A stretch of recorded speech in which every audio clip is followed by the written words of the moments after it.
After news broke of the Roastbusters Facebook group last week, it's highlighted the need for parents to monitor their children's social media use if they weren't doing it already.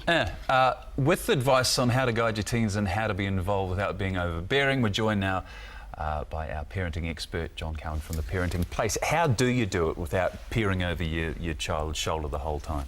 Well, I think you can do it electronically, though I think there might be a bit too much electronic surveillance in our country as it is. But if you make it a condition of going on Facebook that you, the parent, has to be their friend, and so that you can keep an eye on them. But if your child does allow you to be their friend on Facebook, don't do anything. Don't like every picture that they post. Don't make comments. Just blend into the background and then hope in a year or two's time this might be a very useful window into their world. I remember talking to a tech expert a few years ago, and it was a few years ago, and they said, well, the key thing is to keep the computer in a place where everyone is. Keep it in the lounge or whatever. That's out the window now with things like tablets and phones and all the rest of it. That's right. That's impossible. That's right.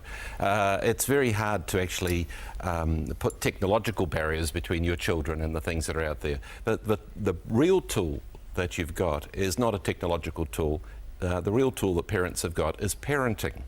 And good parenting consists of good relationships, love and affection, balanced with good boundaries and rules.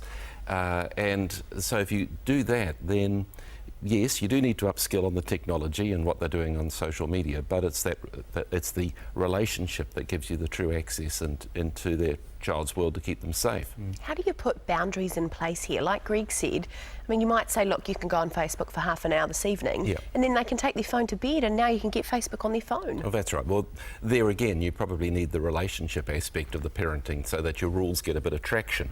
But you also need to upskill on the technology and also what's out there, and so that you could make a more effective rules. Like I would ban Ask FM from kids being able to go on that. I'd be checking my kids not only Facebook but also Tumblr accounts and what they're putting on other websites and things as well, and check their friends' websites and Facebook accounts, because your child may be sort of blocking you, but you might be able to see where they're posted in their friends' accounts. And so, yes, you stay vigilant, but the big thing is to work on the relationship with your child so that your rules actually matter to your child. Staying away from the abhorrence of what has actually happened with the Roastbusters people, it also seems to be opening up a world of absolute narcissism for some of these kids as well, to be on there boasting about whatever, talking about whatever. Well, social media can allow you to exaggerate whatever personality you have, and if you're an extrovert and you want to promote yourself, then you know, the social media is a medium to be able to do whatever that is. I think the real tragedy here is it's tragic that these girls have been abused and through this Roastbusters thing. The real tragedy is that perhaps 1 in 5 New Zealand girls are having sex. It's tragic that these girls were drunk when they were abused, but probably the majority of young people when they have sex for the first time have been drinking. So there is a much bigger parenting issue than just the social media side, and I think we all need to be much more concerned about that. John, thank you very much for that.